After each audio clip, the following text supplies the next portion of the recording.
26শে মার্চে এসে 2025 সালের 26শে মার্চে জামায়াত ইসলামী সব জল্পনা কল্পনার অবসান ঘটিয়ে তাদের আকীদা সাফ করে দিল, বিএনপিকে কঠিন জবাব দিল। হাসিনা পালানো পরবর্তী ডক্টর ইউনূসের এই নতুন বাংলাদেশে ভারতের কোনো দালালি চলবে না, ইন্ডিয়ান হেজিমনি চলবে না, ইন্ডিয়ান হেজিমনি কন্টিনিউ করে রাখার পক্ষে কোনো ন্যারেটিভও বাংলাদেশে চলবে না।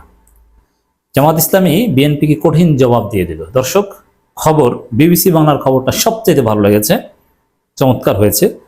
৭১-এ প্রকৃত স্বাধীনতা অর্জিত হয়নি, ২৪-এই দ্বিতীয় স্বাধীনতা। জামায়াত ইসলামীর সেক্রেটারি জেনারেল এই বক্তব্য অত্যন্ত স্পষ্ট, এই বক্তব্য অত্যন্ত কঠোর, এই বক্তব্য ঐতিহাসিক, এই বক্তব্য যুগান্তকারী। কারণ এই বক্তব্য দেওয়ার কিছুক্ষণ আগেই বিএনপি নেতা মির্জা আব্বাস বলেছে দ্বিতীয় স্বাধীনতা বলতে কোনো কিছু নেই। যারা দ্বিতীয় স্বাধীনতার কথা বলে তারা স্বাধীনতা বিরোধী, তারা ৭১-এর স্বাধীনতা যুদ্ধে অংশগ্রহণ করে না, ৭১-এর স্বাধীনতা যুদ্ধে বিশ্বাস করে না। এই কথা বলার মধ্য দিয়ে মির্জা আব্বাস তরুণ প্রজন্ম, জুলাই যোদ্ধা এবং জামায়াত ইসলামীকে স্বাধীনতা বিরোধী ট্যাগ দিয়েছে শাহবাগী কায়দায়, আওয়ামী ভারতীয় কায়দায়। সেই মির্জা আব্বাসের বক্তব্যের জবাব জামায়াত ইসলামী দিয়েছে যে না, অবশ্যই ২৪-এর স্বাধীনতা দ্বিতীয় স্বাধীনতা, অবশ্যই দ্বিতীয় স্বাধীনতা। ৭১-এ প্রকৃত স্বাধীনতা অর্জিত হয়নি, কিন্তু ভৌগোলিক স্বাধীনতা আমরা পেয়েছি। আর ৭১-এ পরিপূর্ণ স্বাধীনতা পাইনি, কিন্তু ভৌগোলিক স্বাধীনতা পেয়েছি বলেই তো জামাত এটাকে দ্বিতীয় স্বাধীনতা বলছে। তরুণ প্রজন্ম, এনসিপি এটাকে দ্বিতীয় স্বাধীনতা বলছে, না হলে তো এটাকে প্রথম স্বাধীনতা বলতো। যেহেতু এটাকে দ্বিতীয় স্বাধীনতা বলছে, প্রথম স্বাধীনতা বলছে না, এর অর্থ ৭১-ও মানে ২৪-ও মানে। কিন্তু ৭১-এর ধারাবাহিকতা এটা।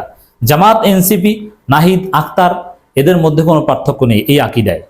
পার্থক্য হচ্ছে এদেশের জনগণ ভার্সাস বিএনপি, আওয়ামী লীগ, ভারত, এরা এক কাতারে, আর দেশের জনগণ আর এক কাতারে।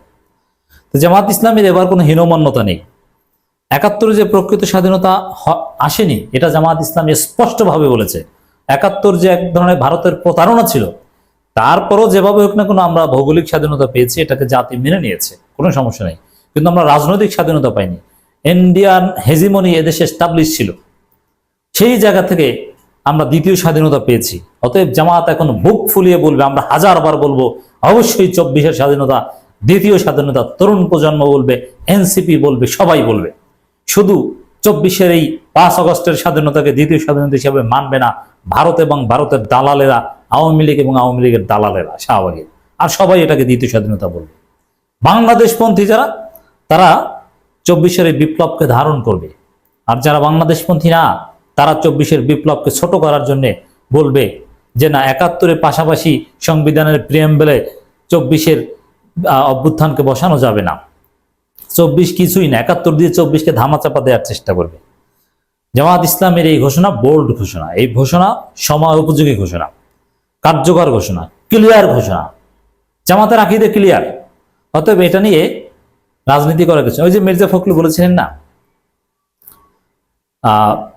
৭১, ২৪ এক কাতারে রাখা যাবে না, যারা ২৪-কে গুরুত্ব দেয় তারা ৭১ বিরোধী। একেবারে জায়গা মতো গোলাম পড়ার জবাব দিয়ে দিয়েছেন।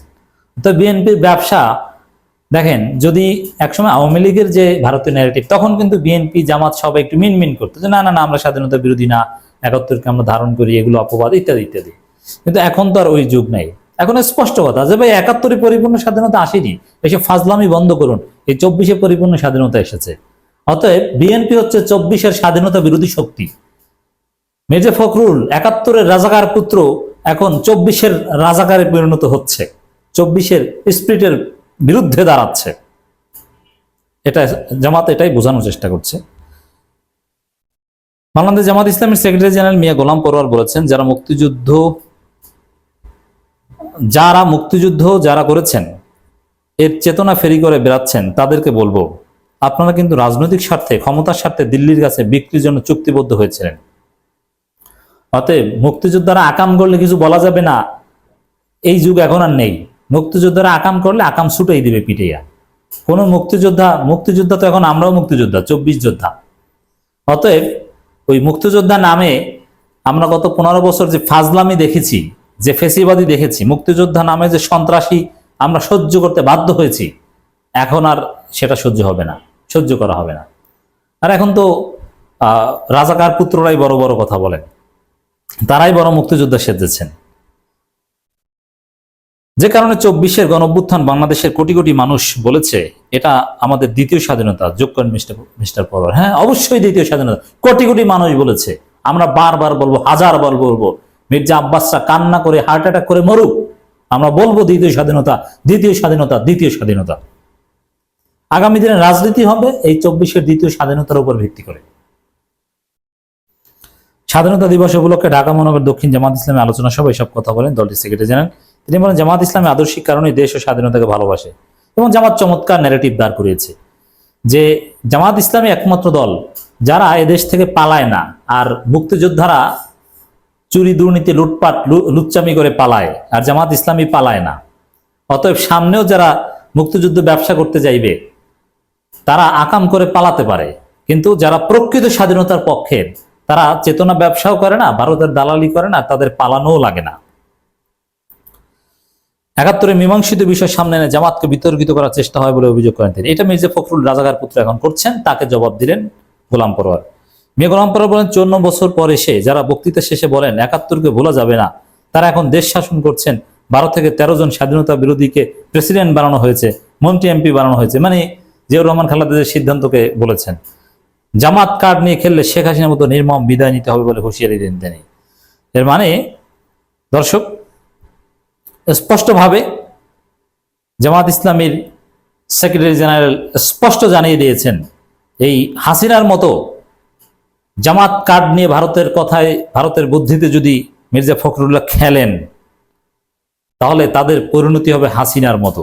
অর্থাৎ মির্জা ফখরুল, মির্জা আব্বাস, বিএনপি, এই ভারতের দালালদের, এই রাজাকার পুত্রদের জামাত ইসলামী থ্রেট দিয়েছে, আকাম বন্ধ না করলে, এই ভারতের প্রেসক্রিপশনে চেতনা ব্যবসা করে এটা একটা আকাম, এটা একটা মহা আকাম, এই আকাম বন্ধ না করলে তাদের পরিণতি হবে শেখ হাসিনার মতো।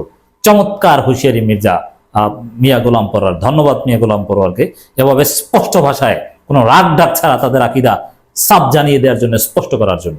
অতএব দর্শক, আমরা তরুণ প্রজন্ম তালিকা করছি কারা কারা কথিত ৭১-এর চেতনা ব্যবসা মাধ্যমে 24-কে ভুলিয়ে দিতে চায়, 24-কে কারা ডিমিন করতে চায়, 2000 শহীদদের রক্তকে কারা ব্যর্থ করে দিতে চায়, 2000 শহীদকে কারা ছোট করতে চায়, এই কাজ কারা করছে এদেরকে আমরা মনে রাখছি।